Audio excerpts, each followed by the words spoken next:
인생의 비밀 공간. 구독, 좋아요는 큰 힘이 됩니다. 안녕하세요.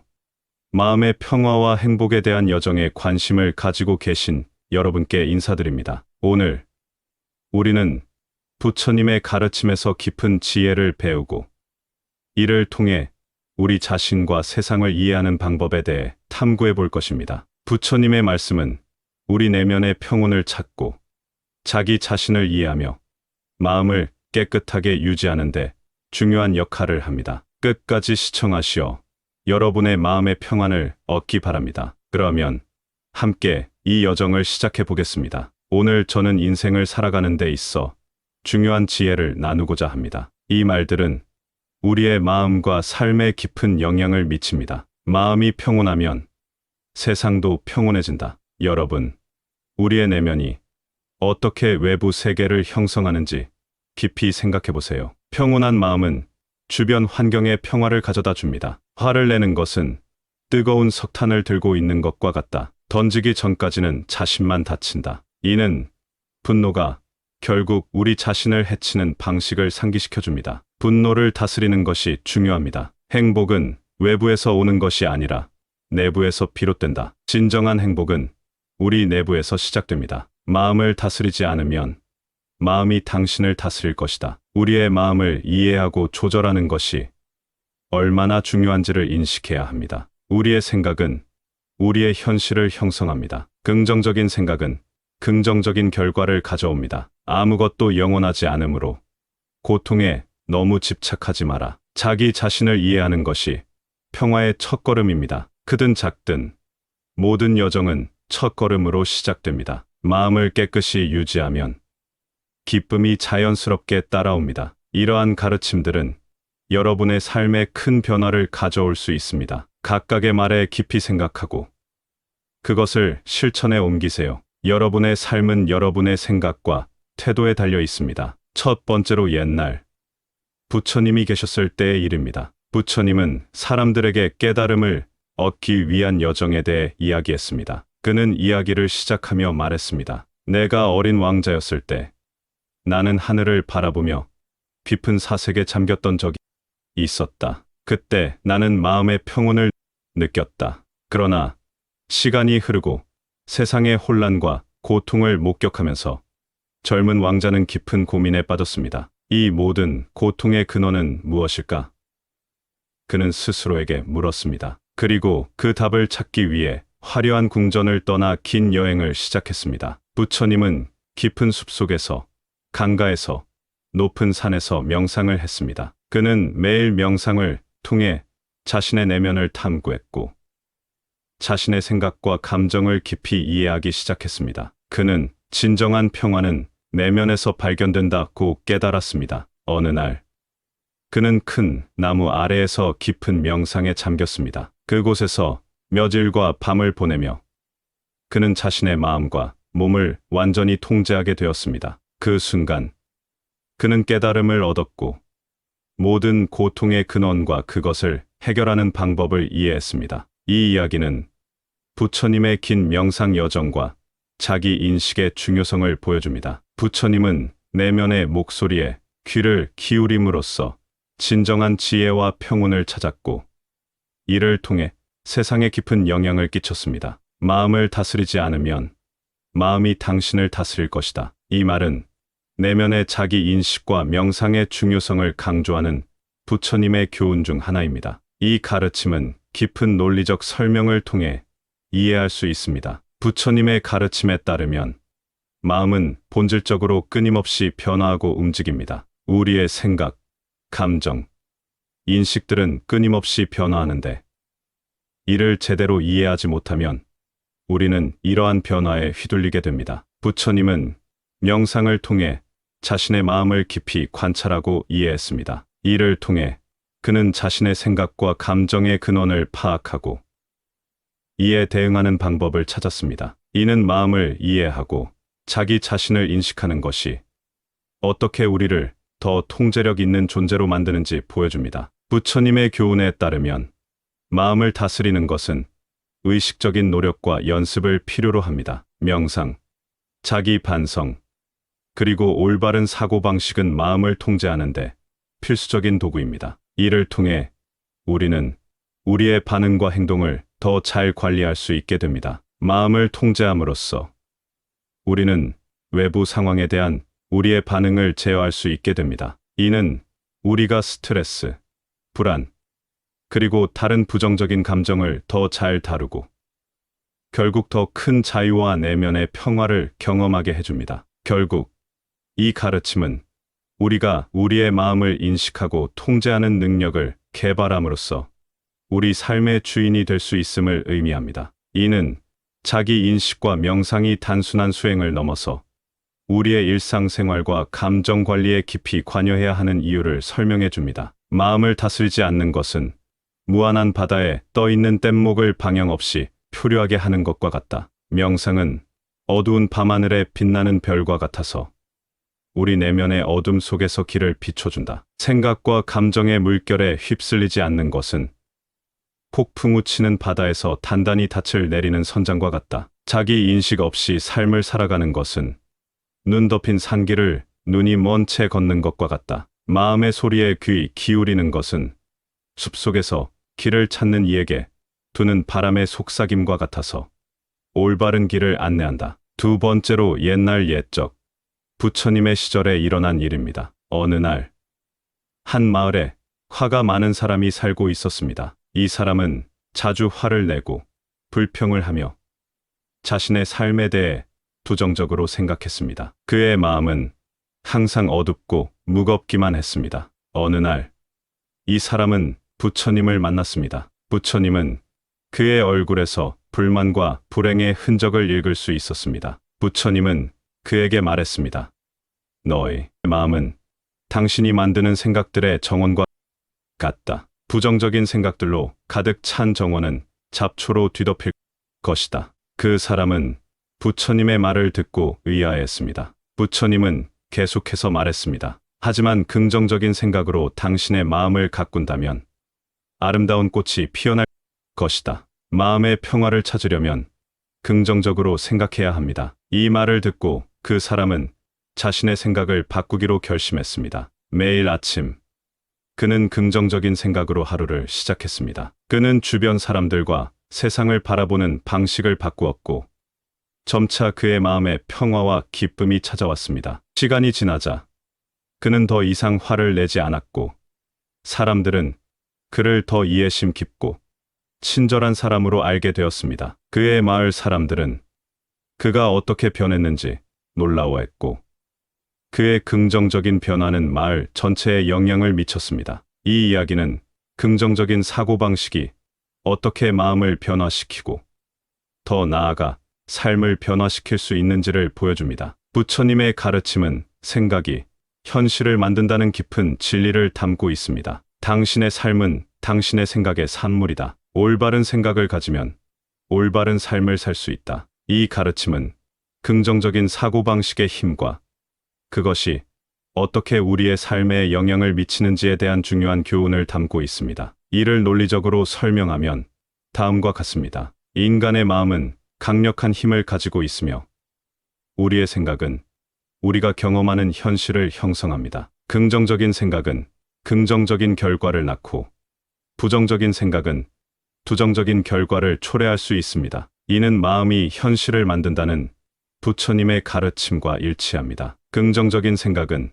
자기 예언의 실현을 촉진할 수 있습니다. 즉, 우리가 긍정적으로 생각하면 우리는 긍정적인 결과를 기대하고 그 결과에 도달하기 위해 노력합니다. 반대로 부정적으로 생각하면 부정적인 결과를 예상하고 그것이 현실화될 가능성이 높아집니다. 긍정적인 생각은 감정 상태를 개선하고 스트레스와 불안을 줄이며 전반적인 행복감을 증진시킵니다. 반면 부정적인 생각은 우울감, 불안, 스트레스를 증가시킬 수 있습니다. 긍정적인 사고방식은 우리의 행동과 결정에 영향을 미칩니다. 긍정적으로 생각하는 사람은 더 생산적이고 창의적인 해결책을 찾으며 도전을 기회로 볼 수 있습니다. 우리의 생각은 우리가 인생에서 어떻게 경험하고 반응하는지에 영향을 미칩니다. 긍정적인 사고방식을 가진 사람은 어려운 상황에서도 긍정적인 측면을 찾고 더 나은 결과를 위해 노력합니다. 결론적으로 당신의 삶은 당신의 생각의 산물이다라는 가르침은 우리의 생각이 우리의 현실을 형성하고 긍정적인 사고방식이 우리의 삶을 개선하는데 어떻게 중요한 역할을 하는지를 보여줍니다. 마음을 밝게 하는 긍정적인 생각은 어두운 방에 켜진 촛불과 같아서 작은 빛이라도 주변의 어둠을 밝힌다. 부정적인 생각은 뿌리 깊은 잡초처럼 마음을 갉아먹지만 긍정적인 생각은 정원을 가득 채우는 아름다운 꽃과 같다. 긍정적인 사고방식은 바다의 등대와 같아서 폭풍우 속에서도 올바른 방향을 안내한다. 생각은 거울과 같아서 그 안에 비친 것이 바로 현실의 모습이 된다. 긍정적으로 생각하는 것은 높은 산을 오르는 등산객처럼 어려움 속에서도 끝내 정상에 도달하는 힘을 준다. 세 번째로 옛날 부처님의 시대에 있었던 이야기입니다. 어느 때 부처님은 제자들과 함께 깊은 숲속을 걷고 있었습니다. 숲은 새들의 지저귐과 나무잎 사이로 부는 부드러운 바람으로 가득 차 있었습니다. 부처님은 제자들에게 자연의 아름다움을 보여주며 이곳에서 어떻게 마음의 평화를 찾을 수 있는지 가르치고자 했습니다. 그들이 걷던 중 아름다운 연못을 발견했습니다. 연못에는 맑은 물이 가득 차 있었고 물 위에는 아름다운 연꽃이 피어 있었습니다. 부처님은 제자들에게 연꽃을 가리키며 말했습니다. 보아라, 이 연꽃은 물속의 진흙에서 자라지만 그 아름다움은 흐트러짐이 없다. 우리의 마음도 이와 같아야 한다. 세상의 어려움 속에서도 우리는 평온함을 유지할 수 있다. 그 후 그들은 숲속의 큰 나무 아래에 앉아 자연의 소리에 귀를 기울였습니다. 부처님은 눈을 감고 깊은 명상에 잠겼습니다. 제자들도 그를 따라 명상을 시작했습니다. 그들은 자연의 소리를 들으며 마음이 점점 평온해지는 것을 느꼈습니다. 부처님은 명상을 마치고 제자들에게 말했습니다. 자연은 우리에게 많은 것을 가르쳐준다. 자연 속에서 우리는 우리 자신을 발견하고 진정한 평온을 찾을 수 있다. 자연과의 교감은 우리의 마음을 정화시키고 삶의 본질을 깨닫게 해준다. 이 이야기는 부처님께서 자연 속에서 평화를 찾으셨음을 보여주며 자연이 우리의 마음에 어떻게 영향을 미칠 수 있는지를 가르쳐줍니다. 자연과의 교감은 우리가 진정한 평온을 찾는데 필수적인 요소임을 일깨워줍니다. 마음이 평온하면 세상도 평온해진다. 이 가르침은 자연과의 교감이 어떻게 우리의 내면적 평화를 증진시키고 이것이 다시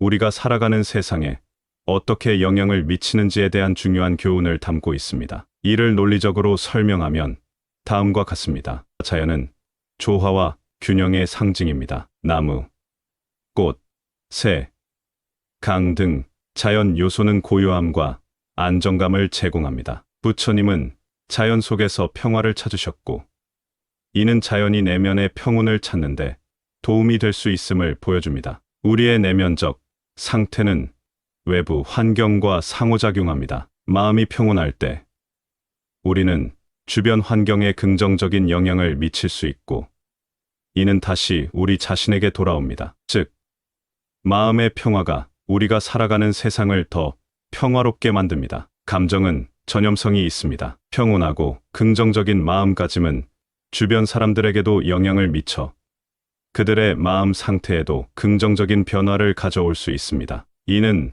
부처님의 가르침인 마음이 평온하면 세상도 평온해진다와 일치합니다. 자연은 끊임없이 변화하고 적응하며 균형을 유지합니다. 부처님은 자연에서 이러한 교훈을 배우셨고 이를 통해 내면의 평화를 얻으셨습니다. 우리도 자연을 관찰하고 그것에서 배움으로써 마음의 평온을 찾을 수 있습니다. 개인의 평온한 마음은 공동체와 사회 전체에 긍정적인 변화를 가져올 수 있습니다. 평화로운 개인은 평화로운 사회를 만드는 데 기여합니다. 결론적으로 마음이 평온하면 세상도 평온해진다는 가르침은 우리가 자연과의 교감을 통해 내면의 평화를 찾고 이를 통해 우리가 살아가는 세상에 긍정적인 영향을 미칠 수 있음을 보여줍니다. 마음의 평온은 조용한 숲속의 새벽과 같아서 모든 것이 잠잠하고 평화로운 순간을 선사한다. 평화로운 마음을 갖는 것은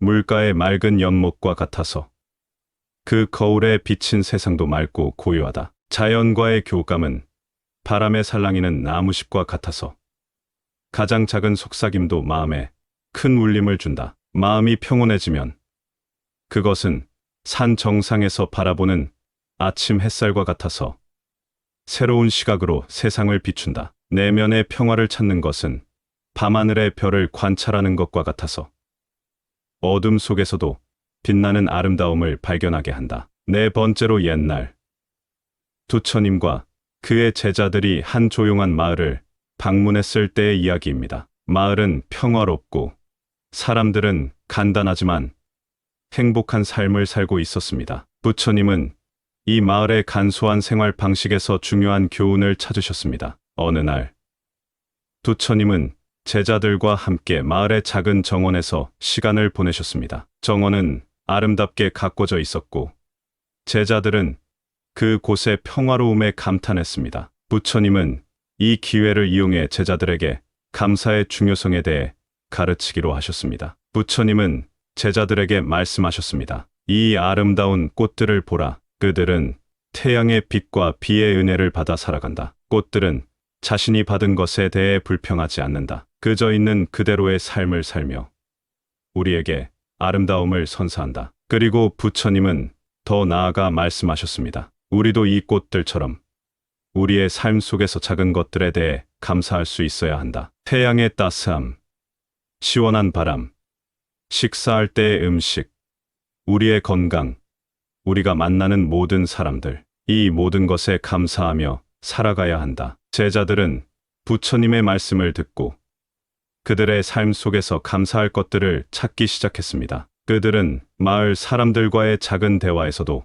기쁨을 찾았고 간단한 식사에서도 만족을 느꼈습니다. 제자들은 이 경험을 통해 감사하는 마음이 어떻게 마음을 평온하게 만들고 삶의 질을 높일 수 있는지를 깨달았습니다. 이 에피소드는 감사의 태도가 어떻게 우리의 마음을 변화시키고 일상의 소소한 순간들에서도 기쁨을 찾을 수 있게 하는지를 보여줍니다. 부처님은 감사가 마음의 평온을 가져오고 우리 삶을 풍요롭게 만드는 열쇠임을 가르치셨습니다. 당신의 삶은 당신의 생각의 산물이다. 올바른 생각을 가지면 올바른 삶을 살 수 있다. 이 가르침은 감사의 태도가 어떻게 우리의 마음을 평온하게 만들고 전반적인 삶의 질을 향상시킬 수 있는지에 대한 중요한 교훈을 담고 있습니다. 우리의 생각, 특히 감사의 태도는 우리가 삶을 어떻게 인식하고 경험하는지에 큰 영향을 미칩니다. 감사하는 마음은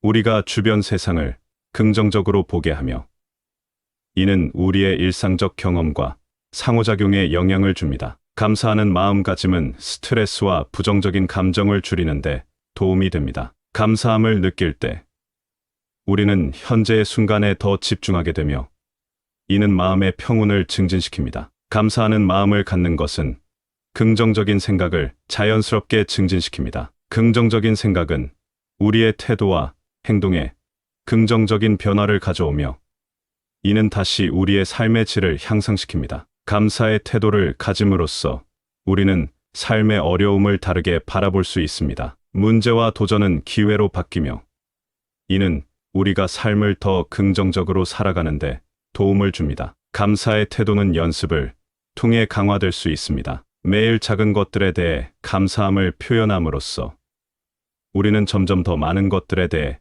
감사할 수 있게 됩니다. 이 연습은 우리의 전반적인 마음가짐을 변화시키고 삶을 더 긍정적으로 만들어줍니다. 이러한 방식으로 당신의 삶은 당신의 생각의 산물이다. 올바른 생각을 가지면 올바른 삶을 살 수 있다. 는 가르침은 감사의 태도가 어떻게 우리의 마음을 평온하게 하고 우리의 삶을 더 긍정적으로 만들 수 있는지를 보여줍니다. 감사하는 마음은 빈 들판에 피어나는 꽃과 같아서 작은 것에서도 큰 아름다움을 발견하게 한다. 마음의 감사는 별이 밝게 빛나는 밤하늘과 같아서 어둠 속에서도 희망의 빛을 발견하게 해준다. 감사함을 연습하는 것은 풍성한 수확을 기대하는 농부와 같아서 인내와 노력으로 결실을 맺는다. 매일의 작은 감사는 조용한 호수에 떨어지는 작은 돌과 같아서 평온과 긍정의 파동을 일으킨다. 감사하는 삶을 사는 것은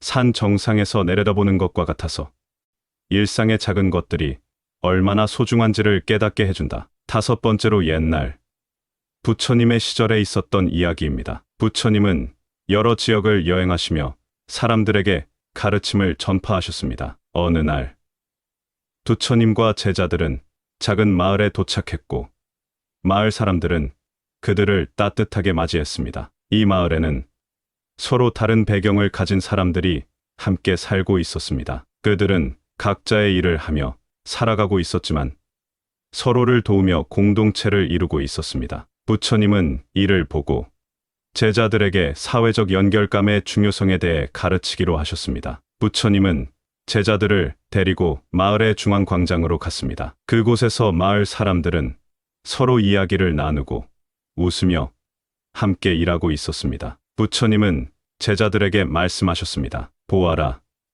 이 사람들은 서로 다르지만 함께 모여 힘을 나누고 지혜를 공유하고 있다. 우리도 이와 같이 서로를 도우며 살아야 한다. 그날 저녁 부처님과 제자들은 마을 사람들과 함께 명상을 했습니다. 그들은 서로의 경험을 나누고 지혜를 공유했습니다. 이 경험을 통해 제자들은 사회적 연결감이 어떻게 개인의 정서적 지지와 마음의 평온에 기여하는지를 깨달았습니다. 이 에피소드는 건강한 사회적 관계와 공동체 의식이 개인의 정신적, 감정적 건강에 얼마나 중요한지를 보여줍니다. 부처님은 사회적 연결감이 평화롭고 조화로운 삶을 살아가는데 필수적임을 강조하셨습니다. 부처님의 가르침에 따르면 진정한 평화는 자기 자신을 이해하는 데서 시작된다와 우리가 지금 무엇을 하느냐가 가장 중요하다는 말은 사회적 연결감과 그것이 개인의 정서적 지지와 마음의 평온에 미치는 영향을 잘 설명합니다. 진정한 평화는 자기 자신을 이해하는 데서 시작된다는 말은 개인적인 자기 인식이 사회적 관계에서 얼마나 중요한지를 강조합니다. 자신을 이해하는 것은 타인과의 건강한 관계를 형성하는 기초가 됩니다. 자기 자신에 대한 깊은 이해는 타인에 대한 이해와 공감으로 이어지며 이는 공동체 내에서 긍정적인 관계를 촉진합니다. 우리가 지금 무엇을 하느냐가 가장 중요하다는 말은 현재 우리의 행동이 공동체에 미치는 영향을 강조합니다. 이는 공동체 내에서 협력과 상호 지원이 얼마나 중요한지를 보여줍니다. 우리의 현재 행동, 특히 타인과의 관계에서의 행동은 공동체의 건강과 조화에 직접적인 영향을 미칩니다. 공동체 내에서의 협력과 상호 지원은 개인의 정서적 안정과 마음의 평온에 기여합니다. 사회적 연결감은 개인이 위기 상황에서도 지지와 안정을 느낄 수 있는 기반을 제공합니다. 이러한 지지 시스템은 스트레스와 불안을 감소시키고 전반적인 정서적 건강을 향상시킵니다. 부처님은 제자들과 함께 명상하고 지혜를 나누었습니다. 이러한 집단 활동은 개인의 내면적 성장과 더불어 공동체의 정신적, 감정적 강화에 기여합니다. 함께 모여 명상하고 지혜를 나누는 것은 개인과 공동체 모두에게 평온과 조화를 가져다 줍니다. 결론적으로 부처님의 이러한 가르침은 자기 이해와 현재의 행동이 사회적 연결감을 구축하고 유지하는데 어떻게 중요한 역할을 하는지를 보여줍니다. 이러한 연결감은 개인의 정서적 지지와 마음의 평온을 증진시키는데 필수적인 요소입니다. 사회적 연결감은 숲속의 나무들과 같아서 뿌리가 서로 얽혀 강한 바람에도 견딜 수 있다. 함께 모여 명상하는 것은 하모니를 이루는 오케스트라와 같아서 각자의 소리가 모여 아름다운 음악을 만든다. 타인과의 협력은 서로 다른 색깔의 실들이 엮여 아름다운 직물을 만드는 것과 같다. 공동체의 상호 지원은 바다의 다양한 생물이 서로 조화를 이루며 생태계를 유지하는 것과 같다. 타인과의 공감은 거울에 비친 자신의 모습을 보는 것과 같아서 다른 사람을 통해 우리 자신을 더 깊이 이해하게 한다. 옛날 어느 마을에 5명의 현명한 친구들이 살고 있었습니다. 각자는 마음의 평화를 찾는데 특별한 방법을 가지고 있었습니다. 첫 번째 친구는 항상 명상을 즐겼습니다. 그는 하루에 한 번 조용한 숲속에 앉아 자신의 내면을 탐구했습니다. 그의 명상은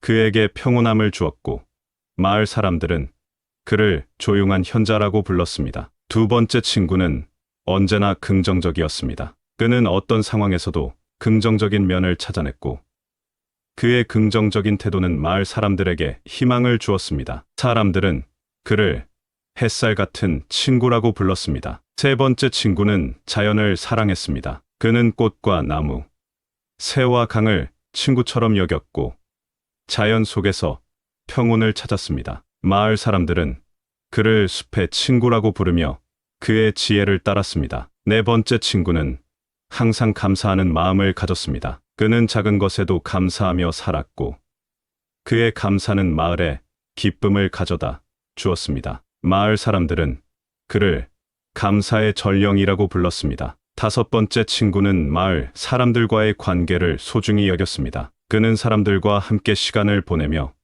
서로 도우며 살아갔습니다. 마을 사람들은 그를 모두의 친구라고 불렀습니다. 이 다섯 친구의 이야기는 마을 사람들에게 전해졌고 사람들은 이 다섯 가지 방법을 통해 마음의 평안을 찾는 법을 배웠습니다. 마을은 이제 그 어느 때보다 평화롭고 행복해졌으며 모든 이들이 마음의 평온을 누렸습니다. 여러분과 함께 걱정하지 않고 마음을 편안하게 만드는 다섯 가지 방법에 대해 탐구할 수 있어 기쁘고 감사합니다. 이 가르침들이 여러분의 삶의 평온과 기쁨을 가져다 주기를 바라며 이를 통해 여러분 모두가 더 건강하고 조화로운 삶을 살아가시길 바랍니다. 언제나 여러분의 마음이 평안하기를 기원합니다. 감사합니다. 구독, 좋아요, 알림 설정은 인생이 비밀 공간 채널을 운영하는데 큰 힘이 됩니다. 오늘도 좋은 하루 되세요.